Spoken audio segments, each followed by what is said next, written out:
기도의 자리 세 번째 시간, 오늘은 골방이란 제목으로 은혜를 나누기 원합니다. 예전에 제 모교회 후배 중에 이런 후배가 있었는데, 그 후배는 아무도 방해받지 않고 하나님 앞에 기도하고 싶었다고 이렇게 자주 이야기를 했습니다. 그래서 제가 그럼 넌 어디서 기도하니? 이렇게 물어봤는데, 그 친구는 제 방에 장롱 속에 들어가서 기도합니다. 그렇게 이야기를 하는 걸 들었습니다. 저는 처음에 농담 하나 보다 생각을 했는데, 진짜 장롱 속에 들어가서 기도를 이제 하는 거예요. 여러분, 옛날 장롱 이렇게 기억을 하시죠? 이불 이렇게 있고 이불 위에 좀 공간이 있잖아요. 네, 거기에 들어가서 이제 이불 이렇게 쓰고 이렇게 기도를 한다는 거예요. 왜 그러냐 했더니, 뭔가 기도를 좀 할 만하면 엄마가 확 들어오시고, 저 기도를 하려고 하면 또 누가 이렇게 확 들어오고 막 그래 가지고 '아, 이거 도저히 안 되겠다.' 이렇게 되면, 그래서 자기만의 이렇게 기도 장소를 이렇게 마련했는데, 그 농에서 기도를 이렇게 했다고 합니다. 농에서 이렇게 통성으로 기도도 하고 또 거기서 찬양도 하고 뭐 그렇게 했다는 기억이 납니다. 어 우리는 골방이 필요합니다. 여러분, 정말 하나님 앞에 우리가 1대1로 만날 수 있는 골방이 필요한 것 같습니다. 거기가 은혜홀도 될 수가 있고, 여러분의 방이 될 수도 있고, 또 어떤 분은 생업터가 될 수도 있고, 또 어떤 분은 지하철 안이 될 수도 있는데, 장소의 개념보다는 어떤 의미의 개념이겠죠. 골방이 필요합니다. 골방이 있어야 하나님과 만날 수 있고, 그 하나님을 만나는 속에서 우리의 모든 인생길이 완전히 열리게 되는 그런 일들을 보게 되는 것입니다. 오늘 우리가 보는 이 본문이 우리들에게 매우 중요한 내용인데, 사실 이 본문은 많이 우리가 알고 있다고는 생각하지만 이 본문을 삶에 실천하는 건 완전히 다른 내용입니다. 자, 오늘 이 본문을 보시면 이 내용은 예수님께서 제자들에게 기도에 대한 이 내용을 알려주시는 그 장면 중에 하나였던 것입니다. 자, 5절에 우리가 읽지는 않았지만 5절에 보시면 하나님께서 기뻐하지 않은 기도의 모습이 나오게 되는데, 그 기도의 모습에 대한 어떤 반대적인 내용으로 오늘 이 6절이 나오게 된 것이었습니다. 자, 그래서 한번 이 본문을 보시면 5절에 이렇게 내용이 나오죠. 사람에게 보이려고 사람들이 많이 모인 회당과 큰 거리에서 기도를 한다. 그러니까 중요한 문구는 사람에게 보이려고 기도한다라는 것이었습니다. 자, 그럼 우리가 이 부분을 한번 생각해 봐야 됩니다. 왜 그랬을까? 우리가 보기에도 누가 사람에게 보이려고 기도를 하나? 여러분, 이 자리에 나오셨을 때 사람에게 보이려고 나오셨나요? 우리 그런 생각 보통 안 하잖아요. 그냥 주님께 나오고 하나님 앞에 기도하고 기도 제목이 있으니까 나온 거지, 누가 사람에게 보이려고 기도를 합니까? 그렇게 안 하잖아요. 그런데 지금 예수님은 이 부분에서 분명히 사람에게 보이려고 기도한다라고 5절에서 말씀을 합니다. 왜 이런 구절이 나왔는지, 이것은 이스라엘의 역사적인 배경과 매우 밀접한 관련이 있습니다. 우리가 아는 대로 이스라엘이, 정확히 말하면 남유다가 기원전 586년에 바벨론에게 무너지지 않습니까? 그런 연후에 이제 세월이 흘러서 바벨론이 바사라는 제국에게 또 멸망을 하고, 바사 제국의 고레스 왕이 이스라엘 백성들을 예루살렘으로 돌아가라, 이제 70년이 차고 하나님의 뜻대로 그런 예루살렘 귀환이 1차, 2차, 3차에 거슬러 있었던 겁니다. 그리고 이제 이스라엘 백성들이 예루살렘에 돌아와서 가장 먼저 한 일이 뭐냐면 성전 회복이었던 겁니다. 우리가 아는 대로 제2차 성전 수르바벨 성전이 거기서부터 이제 시작이 된 건데, 예루살렘에 돌아오고 성전을 회복하려던 이스라엘 백성들에게 가장 중요한 인생의 문제가 있었습니다. 그건 뭐냐면, 왜 우리가 망했을까? 왜 우리가 하나님의 택하신 백성인데도 왜 우리는 망할 수밖에 없었을까? 도대체 우리가 망한 이유는 뭐였을까? 이걸 면밀하게 역사적으로 공부를 하게 됩니다. 그랬더니 이분들이 이런 결론을 내리게 된 겁니다. 어찌 보면 올바르지 못한 결론이죠. 어떤 결론을 내렸냐면, 율법 안 지켰구나. 우리가 안식일을 안 지켰구나. 우리가 11조를 안 드렸구나. 우리가 주님 앞에 기도하지 않았구나. 우리가 뭔가 경건하지 않게 살았구나. 이런 생각을 그들이 하게 된 겁니다. 그때부터 성전 회복 운동과 더불어 무슨 운동이 일어나냐면 경건 운동이 일어나게 되었던 겁니다. 경건하게 살아야 된다. 율법 잘 지켜야 된다. 안식일 지켜야 된다. 헌금 제때 내야 된다. 또 이런 경건 운동들이 막 일어났습니다. 이 운동을 뭐라고 그러냐면 하시딤 운동이라고 합니다. 이걸 경건 운동이라고 부르고, 그 경건 운동이 막 일어났을 때 어떤 혁명이 하나 일어나는데 바로 마카베오 혁명이라는 게 일어납니다. 이때가 기원전 167년경이었습니다. 그러니까 이때부터 이스라엘 백성들은 우리는 경건해야 된다. 우리는 하나님 앞에 율법을 잘 지켜야 된다. 이런 생각들이 막 일어나요. 물론 의미는 좋죠. 그때부터 시작된 운동을 우리가 아는 대로 바리새 운동 이렇게 불렀던 겁니다. 바리새는 이 하시림, 경건한 자에서부터 나왔는데 구분된 사람이라는 뜻이 됩니다. 이 바리새 운동이 막 일어나요. 그런데 이 바리새는 어떤 사람들의 이름인데, 이 바리새는 계속해서 바리새가 되지는 않습니다. 일정 기간 바리새가 되는데 그 바리새에서 탈락되는 경우가 있습니다. 어떤 경우에 탈락이 되냐면 하루 3번을 이스라엘 백성들은 기도를 해요.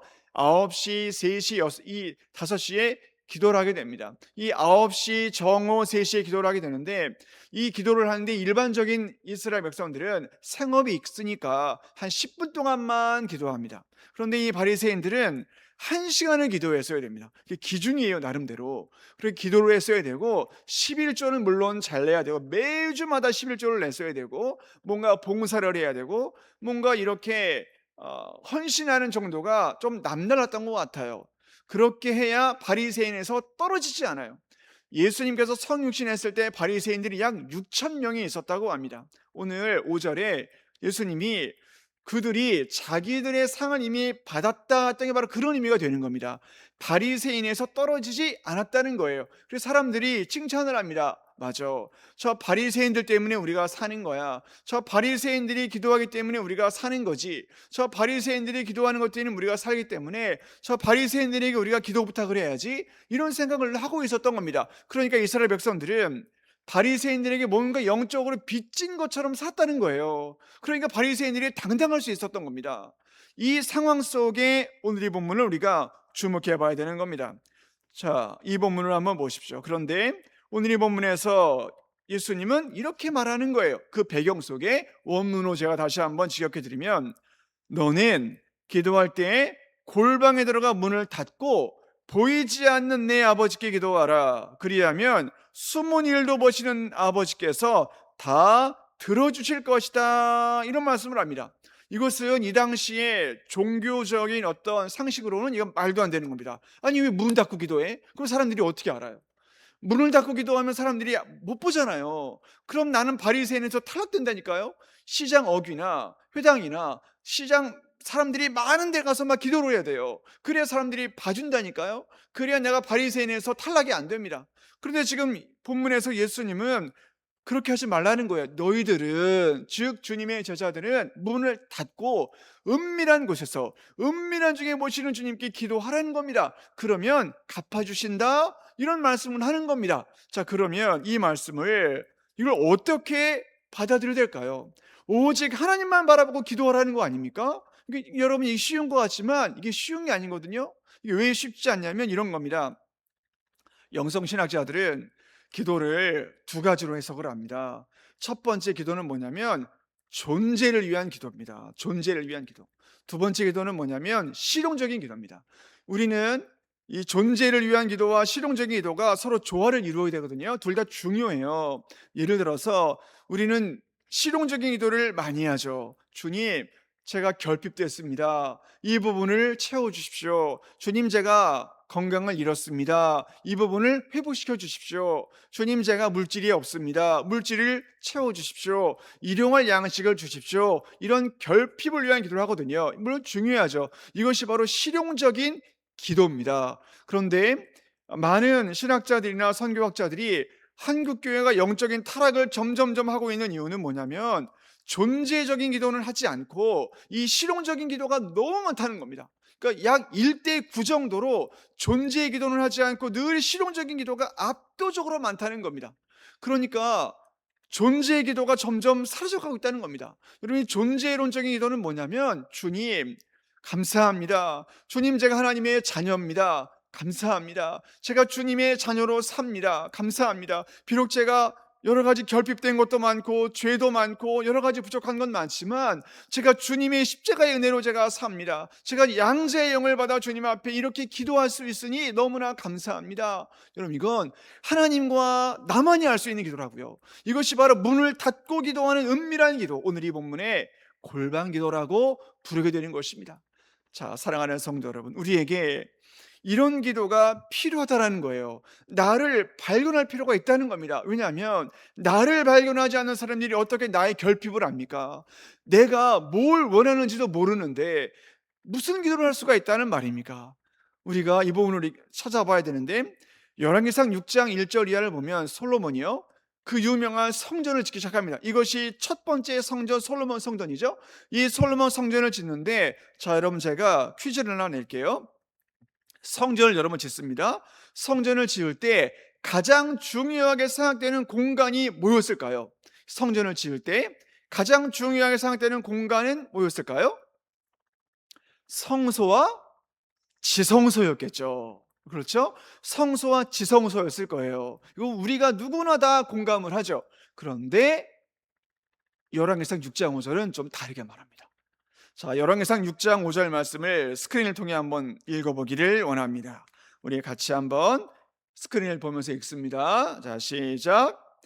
성전의 벽, 성소와 지성소의 벽에 연잡하여 돌아가며 다락들을 건축하되 다락마다 돌아가며 골방들을 만들었으니. 아멘. 이 부분 여러분 유의해서 보셔야 됩니다. 성소와 지성소가 너무나 중요하죠. 그럼 그걸 됐잖아요. 그걸로 끝났잖아요. 아니, 지성소에서 하나님을 만나면 되고 거기에서 어린 양의 피를 흘리면 되는 거 아니에요? 끝나는 거 아닙니까? 그런데 이 본문은 뭐라고 말합니까? 다락들을 돌아가며 건축을 하고 그 다락마다 돌아가며 뭘 만들려고 그래요? 골방들을 만들래요. 골방이 아니라 골방 복수형입니다. 골방들을 만들래요. 왜 이 골방들을 만들라고 했을까요? 들어가서 하나님을 만나라는 거 아닙니까? 들어가서 하나님과 1대1로 만나라는 거 아닙니까? 그래서 성소에서, 이 성전에서 제일 중요한 걸 하나님을 뭐라고 봤냐면 지성소와 성소가 아니라, 물론 그것도 중요하지만 이 골방들, 그게 너무나 중요했다는 겁니다. 왜 중요했냐면 하나님과 나와 1대1의 만남, 하나님과 나와 1대1의 관계, 그게 너무나 중요하다는 겁니다. 사랑하는 성도 여러분, 우리가 내일 사랑의 바자회를 하죠. 너무 중요하죠. 중요한 겁니다. 너무 중요합니다. 감사하고 헌신하는 분들 너무나 기쁘고 저 너무나 감사해요. 그분들의 헌신이 하나도 땅에 떨어지지 않았으면 좋겠어요. 그런데 더 중요한 건 뭐냐면 골방입니다. 그게 있어야 되는 거예요. 그게 있어야 바자회가 진짜 열리는 겁니다. 그게 없으면 힘들어 죽겠네. 저 인간을 왜 안 도와줘? 힘들어 죽겠네. 다시는 하지 말자. 이런 생각만 하는 거예요. 골방들이 필요한 겁니다. 골방들이 있어야 되는 거예요. 골방들이 있어야 정말 하나님께서 원하시는 모든 것들을 할 수 있는 겁니다. 그러니까 사랑하는 성도 여러분, 우리 남산교회가 이 골방 마인드가 사라지면 안 되는 겁니다. 이 골방 영성이 흐려지면 다 끝나는 거예요. 우리 본문 5절에 다시 한번 보십시오. 이것은 완전히 광장의 영성입니다. 시장 어귀에서, 회당에서 사람들이 많은 데서 기도하라는 거 아닙니까? 이게 광장 영성이에요. 지금 한국교회를 망치는 게 이거잖아요. 광장의 영성. 감히 우리를 무시해? 광화문에 나가야지. 감히 조국교회를 무시해? 한국교회를 무시해? 광장에 나가자. 우리의 힘을 보여주자. 우리가 얼마나 권력이 있는지 한번 보여주자. 이게 광장 영성이거든요.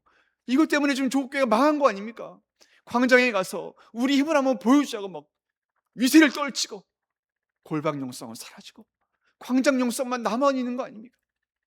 사랑하는 성도 여러분, 얼마나 많은 광장 영성이 지금 우리 시대에 활기를 치고 있습니까? 그 광장 영성이 정보화 시대에 연결된 게 AI, 인공지능 영성입니다. 여러분, 이 인공지능으로 많은 분들이 설교문도 만들고 있고 또 많은 분들이 기도문도 만들고 있다 그래요. 이게 참 기가 막힐 노릇입니다. 물론 도움은 될 수 있겠죠. 인공지능이요. 여러분, 제가 퀴즈를 낼까요? 제가 설교문을 이렇게 치지 않습니까? 제가 설교문을 이렇게 치는 것과 인공지능이 이 본문을 딱 대입하고 이 설교문을 치는 것 중에 어떤 게 더 깔끔하고 완전한 설교문이라고 생각하세요, 여러분? 당연히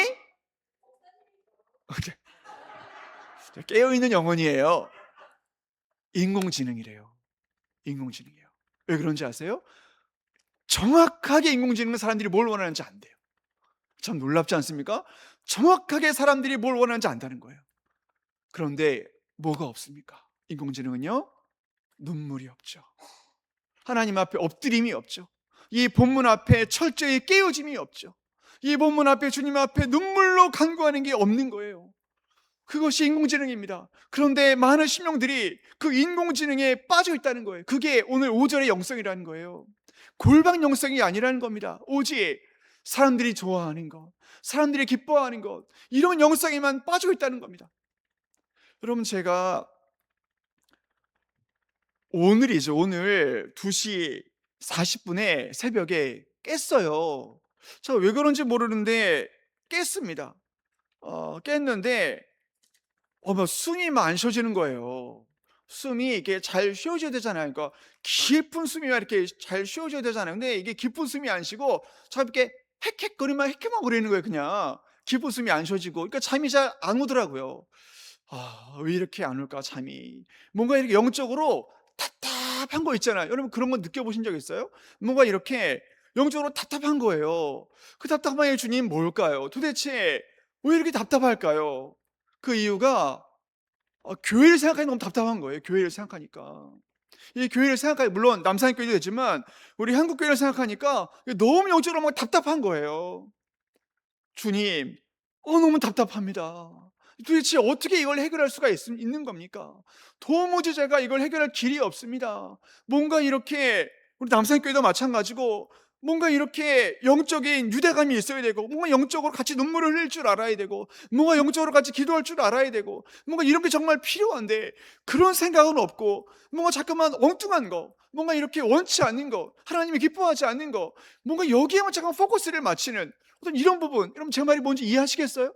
그러니까 뭔가 이런 부분들이 자꾸만 많아지니까 뭔가 이렇게 정말 핵심적인 말씀을 전하면 다 튕겨나가고, 뭔가 정말 중요한 말씀을 하려고 그러면 다 귀를 닫고, 이런 부분이 있기 때문에 너무 답답한 거예요, 가슴이.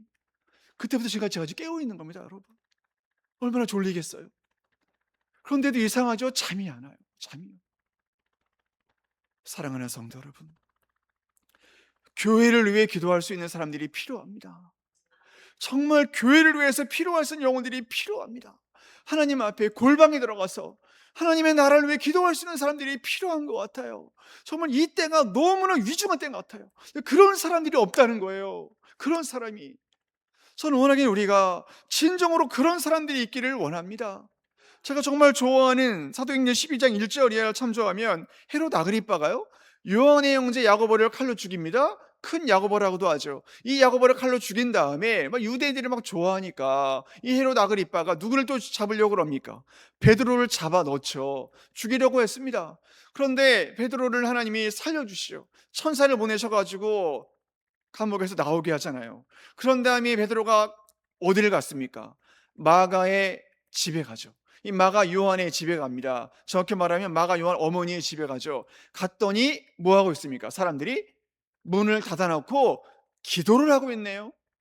교회를 위해 그분들이 기도하고 있었던 겁니다. 그 골방 영성이 베드로도 살리고 초대교회도 살리고 지금의 교회를 일으킨 거 아닙니까?